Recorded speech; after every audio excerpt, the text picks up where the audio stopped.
Today I'm going to show you how to use minimal sentences to improve your German learning. What is a minimal sentence?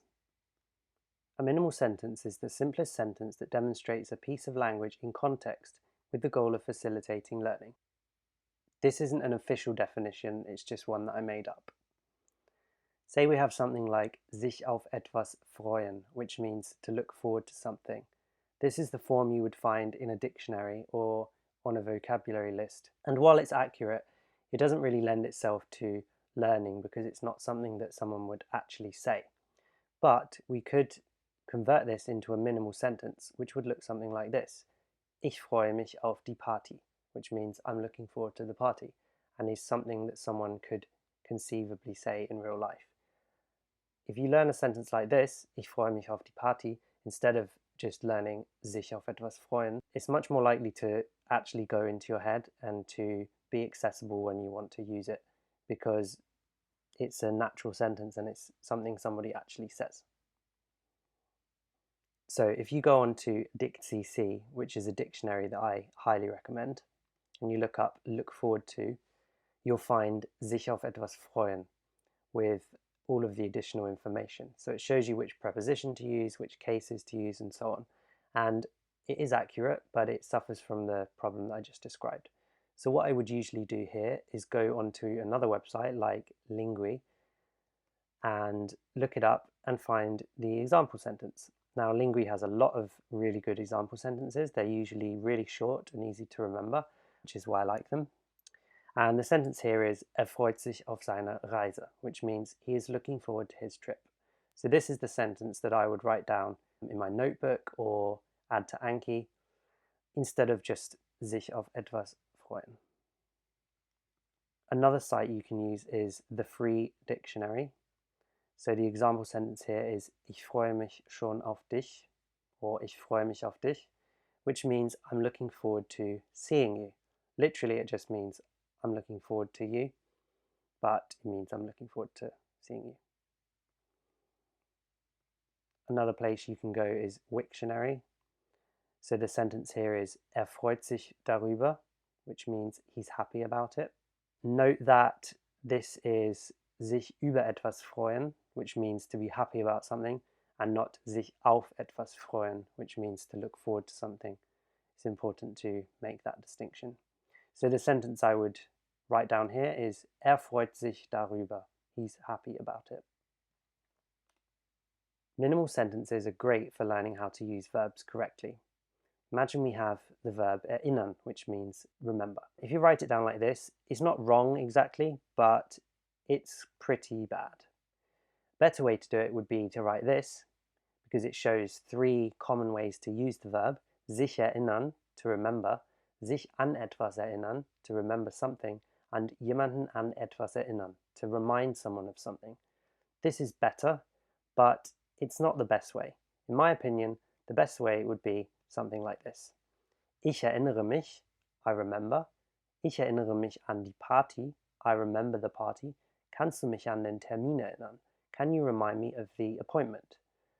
So the advantage here is it clearly separates the three in your mind because they're all used quite differently and they have different meanings. So erinnern doesn't really mean remember because it can also mean remind.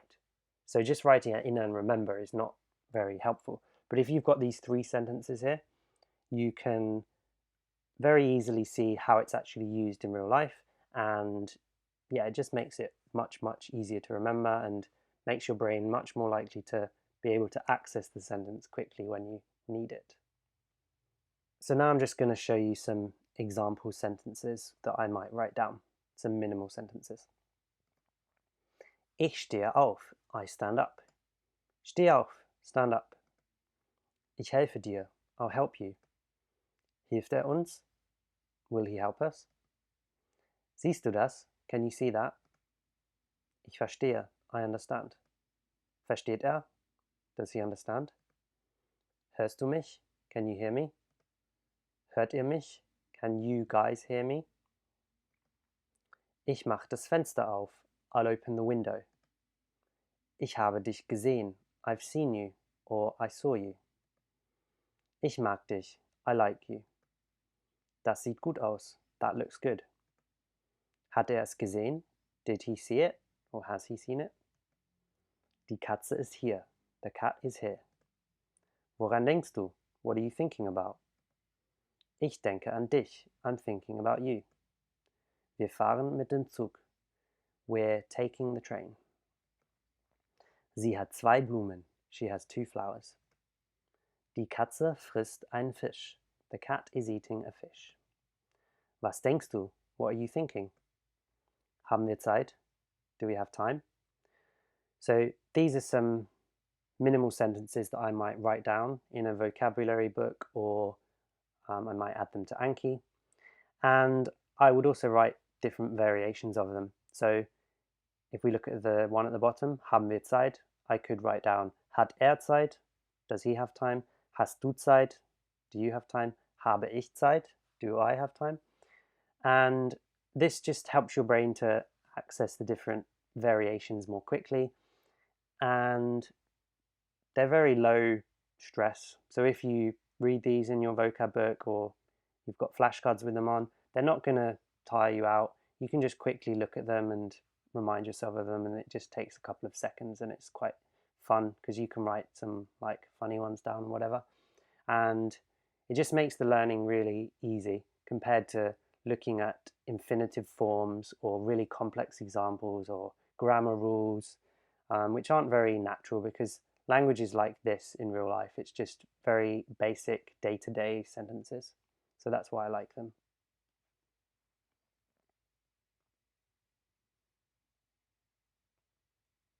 What else can minimal sentences do?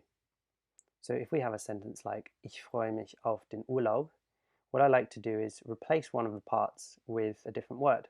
So in this case, I'm replacing the direct accusative object, den Urlaub, with das Spiel. Ich freue mich auf das Spiel. I'm looking forward to the game.